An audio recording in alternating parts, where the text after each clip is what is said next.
Hola familia Hexemaní, estamos empezando una semana muy especial, la semana del aniversario número 48 de nuestra iglesia, y estamos en esta serie que hemos preparado precisamente para llegar a esta celebración del aniversario. Permanezcamos firmes. Y quiero empezar hoy leyendo un texto de Jeremías capítulo 29, versículo 11. Jeremías 29, 11. Pues yo sé los planes que tengo para ustedes, dice el Señor. Son planes para lo bueno y no para lo malo, para darles un futuro y una esperanza. Qué gran promesa que nos da Dios aquí en este texto. Dios tiene los mejores planes para nuestra vida.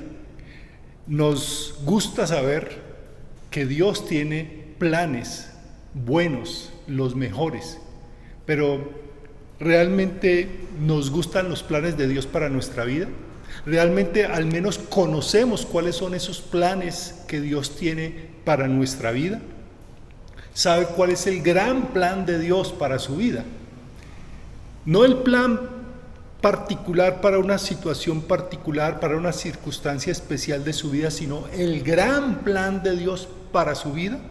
Voy a leer el texto de 2 de Tesalonicenses 2, 13 al 15 y voy a pedirle que subraye o tenga presente tres palabras muy especiales en ese texto.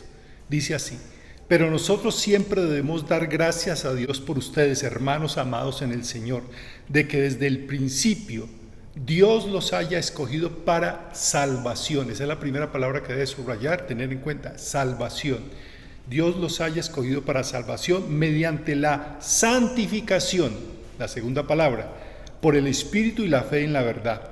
A esto los llamó por medio de nuestro Evangelio, para que alcanzaran la gloria, esa es la otra palabra, gloria de nuestro Señor Jesucristo. Por lo tanto, hermanos, manténganse firmes y retengan la doctrina que personalmente y por carta les hemos enseñado.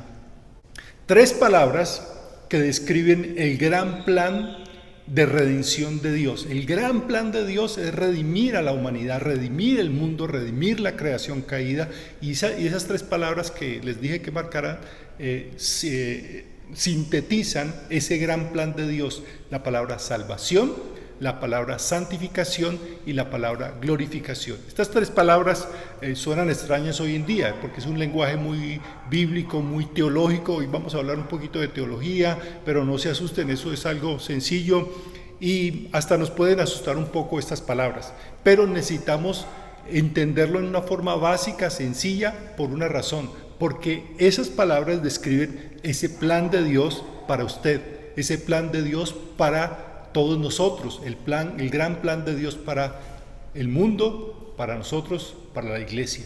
La primera palabra entonces que vamos a explicar es la palabra salvación. Pablo da gracias a Dios por los creyentes de Tesalónica, porque desde el principio Dios los haya escogido para salvación. La salvación es lo que Dios hace por nosotros, mediante la obra de Jesucristo, y nadie más puede hacer eso. La salvación es la obra de Dios por nosotros. No nos ganamos la salvación, no compramos la salvación, no merecemos la salvación, no es algo que nosotros podamos hacer. La salvación es lo que hace Dios por nosotros. La salvación fue el propósito de la venida de Jesús, de su vida, de su muerte, de su resurrección. Y no hay sino un solo Salvador, y ese es Jesús. Usted y yo nos beneficiamos de su sacrificio al responder por la fe cuando escuchamos el mensaje del Evangelio. Así es como se entra al plan de Dios, al gran plan de Dios. Se entra por la puerta de la salvación, que es Jesús. Y entendiendo su enseñanza del Evangelio, aceptándolo por fe, creyendo en Jesucristo, entonces decido confiar en Jesús y seguir a Jesús. Y esa es la primera parte de ese gran plan, la puerta de entrada al gran plan de Dios de la salvación. Mire, nadie se salva por ser de tal o cual iglesia o religión. Nadie se salva por seguir a tal o cual líder religioso, por consagrado y por importante que sea. Nadie se salva por seguir una serie de prácticas religiosas, por muy piadosas que sean, por muy buenas que sean. Nadie se salva por hacer muchas buenas obras, por ayudar a muchas personas. Nadie se salva por sí mismo. La salvación es la obra de Dios, y la salvación me ayuda a empezar en ese plan, a entrar a ese plan redentor de Dios, pero es apenas el inicio, es el primer paso. Sigue la segunda parte, la segunda etapa de ese plan se llama santificación. Santificación, no se asuste con esa palabra. Otra forma más actual de entender la palabra transformación. Santificación, entiéndalo como transformación. Pablo da gracias a Dios una vez más, recuerden, a Dios por la iglesia de Tesalónica, por los hermanos de allí, y dice de que desde el principio Dios los haya escogido para salvación mediante la santificación por el Espíritu y la fe en la verdad. Entonces, santificación, dicho de una manera sencilla, es la transformación. Ese es el trabajo del Espíritu Santo. La Biblia dice que entramos al plan de salvación por medio de Jesucristo. Al gran plan de Dios se entra por la salvación, y sigue la santificación, que es la obra del Espíritu Santo, quien nos va puliendo, nos va moldeando, va modificando nuestra vida, transformando, cambiando nuestra vida para que nuestra vida cada día se parezca más a la de Jesús. Mire, la mayoría de las personas les gusta escuchar de la primera etapa, la salvación, pero se resisten con la segunda, con la transformación. Pero la segunda etapa es la evidencia de que se ha pasado por la primera etapa. O sea, yo no puedo decir que tengo salvación si no estoy permitiendo que Dios haga una transformación en mi vida. Es decir, la salvación me debe llevar a la transformación. Escúchelo bien. La salvación me lleva necesariamente a la transformación de mi vida. Sin transformación, queda claro que no ha habido salvación. O sea, una persona que diga, no, yo ya recibí la salvación, pero su vida no es transformada, no hay transformación en su carácter, en su comportamiento, en su conducta, en su forma de pensar, es la evidencia que realmente no ha habido salvación, porque la salvación trae transformación. Ahora, ¿por qué nos resistimos tanto a esto? ¿Por qué nos resistimos tanto a la transformación y nos gusta tanto la salvación? Porque hemos crecido deseando siempre recibir la bendición de Dios, pero no nos gusta que Él cambie nuestra vida. Dios, queremos todo de Él, queremos que Él nos bendiga, que nos dé su perdón, su salvación, su bendición, pero nosotros queremos seguir viviendo nuestra vida a nuestra manera. Y hermano, amigo, eso no es posible. No es posible seguir a Jesús sin que haya un cambio en nuestra vida. Bendición sin transformación no se dan. Salvación sin transformación es una mera ilusión que se está engañando a la persona. Por eso, mire su vida.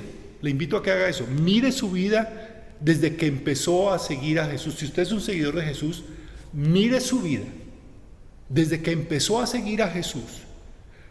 ¿Son evidentes los cambios que ha tenido su vida? ¿Su vida ha tenido cambios? Pregúntese cosas como estas. ¿Soy mejor persona? ¿Soy mejor esposo, esposa? ¿Soy mejor hijo, mejor hija?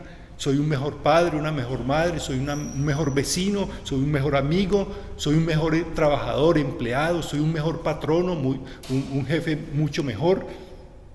¿Ha cambiado su manera de hacer negocios? ¿Ha cambiado su manera de resolver los problemas, de ganarse la vida? ¿Ha cambiado su manera de hablar, de tratar a los demás? ¿Ha cambiado la manera de divertirse, de manejar sus finanzas? ¿Ha habido cambio? Y otra pregunta final, ¿otros pueden confirmar ese cambio? ¿Otros pueden decir, oiga, este hombre o esta persona, ¿cómo ha cambiado? Se le nota que ha cambiado. O nadie sabe.